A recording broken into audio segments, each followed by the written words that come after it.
Salut les amis, comment vous allez? Moi je vais très bien, par la grâce de Dieu. Aujourd'hui nous allons voir la correction de deux exercices de physique de la classe de terminale D.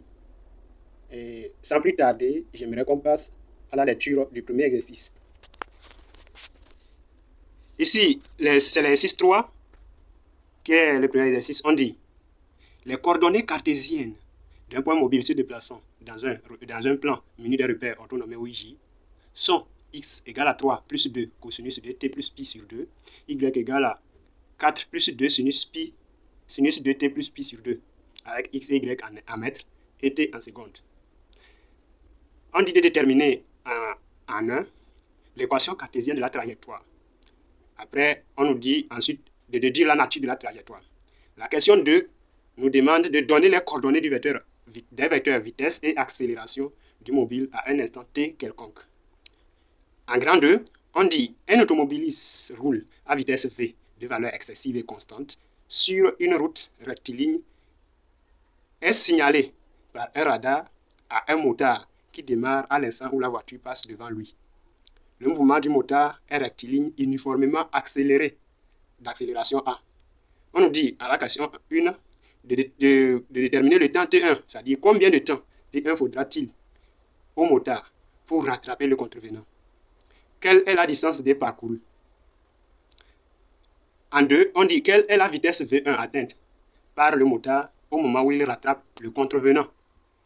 Pour la correction de l'exercice 3, j'ai relevé les données ici.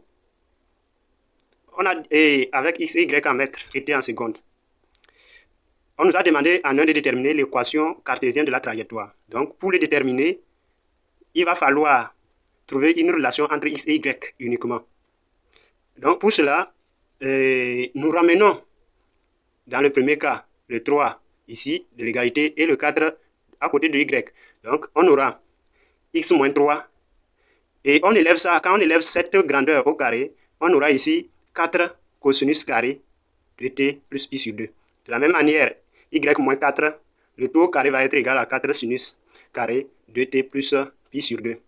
Donc, quand on fait la somme, j'ai mis plus ici, la somme, on a x moins 3, le tout au carré, plus y moins 4, le tout au carré est égal à 4. Parce que cosinus carré de t plus pi sur 2, plus sinus carré de t plus pi sur 2 va donner 1. Donc, on peut s'arrêter là-bas. Si quelqu'un veut, il peut continuer aussi en développant et avoir cette équation. Et la nature de la trajectoire. Donc, comme je le disais, c'est ici, c'est plus visible.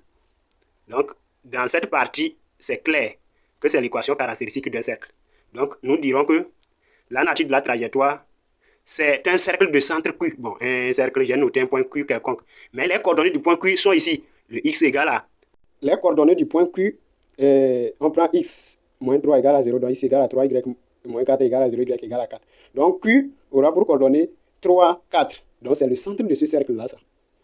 Et le rayon, c'est égal à la racine carrée de 4. Donc, racine carrée de 4, ça fait 2. Donc, le rayon R est égal à 2. Maintenant, on a dit les coordonnées des vecteurs vitesse et accélération du mobile. On sait que le vecteur position, c'est le vecteur position nous a donné x égale à 3 plus 2 cosinus de t plus pi sur 2, y égale à 4 plus 2 sinus de t plus pi sur 2. Donc, et on sait que la vitesse, le vecteur vitesse v, ça fait la dérivée par rapport au temps du vecteur position.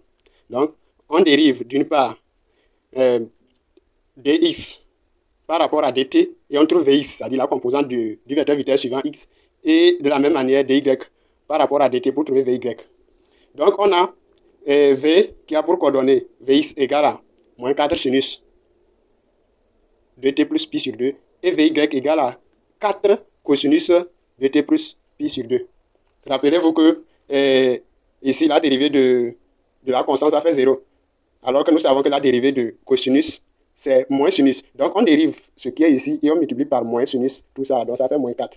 Et ici, la dérivée de sinus, ça fait cosinus simplement.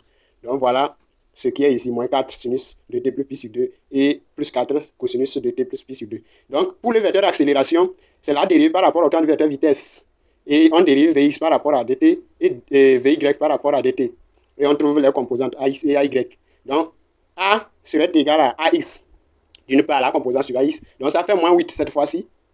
Donc, ça fait moins 8 cosinus de t plus pi sur 2. Et ici, ça fait moins 8 encore. Sinus 2t plus pi sur 2. Le moins de ceci là vient du fait qu'on a dérivé maintenant le cosinus d'ici. Donc, il amène un moins. Ok, on passe maintenant à grand 2, on nous a donné quelques données. Donc, je relève toujours les données qu'on a données. Ce qu'on a donné comme les valeurs pour servir d'application numérique. Donc, V est égal à 110 km/h. Et A, ça fait 3,10 mètres par seconde moins 2. Donc, ici, le temps T1 que faudra le moteur pour rattraper l'automobiliste, c'est V. D'une part, donc, quand on prend l'automobiliste roule à une vitesse constante, donc c'est une vitesse moyenne. Donc, on peut prendre la formule V égale à D sur T.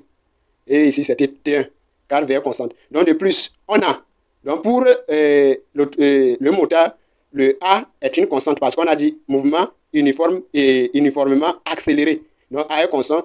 Et par intégration, la première intégration nous donne AX T1. Donc, j'ai pris X suivant, comme on a dit, c'est rectiligne, j'ai pris comme suivant l'axe des X horizontalement. Donc, ça fait AV égale à AX plus AX T1 plus V0 X.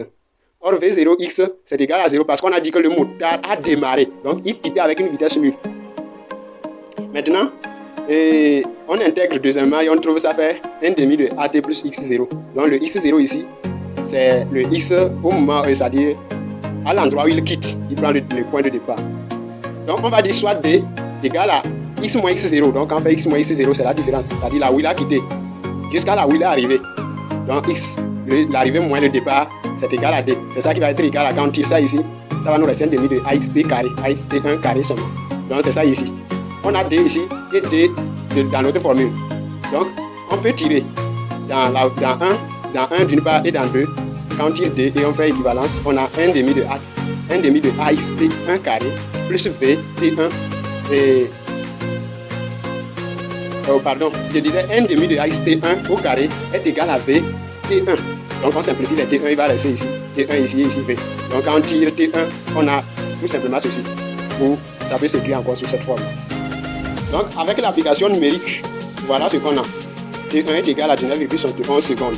Donc quand nous voulons calculer, ici, rappelez-vous de convertir. Parce que lui il est en mètres secondes moins 2. Donc lui il est en kilomètres heure. On convertit kilomètres en mètres et heure en secondes. C'est ça qui nous donne ça. Donc, on dit de calculer la distance des parcours, il suffit de prendre maintenant dans l'une des formules, que ce soit la relation 1 ou la relation 2, on remplace. Donc, ici, j'ai pris D est égal à V. Donc, j'ai converti les V là en mètres par seconde. C'est pourquoi il y a 1000 ici, il y a 1600 ici. Donc, le tout fois le temps T1 qui est en seconde. Donc, ça fait 602,25 mètres. Donc, ils vont partir une distance. C'est-à-dire jusqu'à ce que, pour terminer notre exercice, on nous a demandé la vitesse V1 atteinte par le moteur. Donc, on avait déjà dit dans la première intégrale que V 1 est égal à A fois T1. Donc c'est la même chose, on reprend V1 égal à A fois T1. Et quand on fait l'application numérique, on nous donne tout simplement V1 égal à 61,10 mètres par seconde. Ou si on veut ramener 100 km par heure, c'est-à-dire ça nous donne 219, presque 220 quoi. Donc 219,96 c'est 220. Donc 220 ça fait le double de ce que l'automobiliste roule parce que lui là à vitesse 110 km par heure.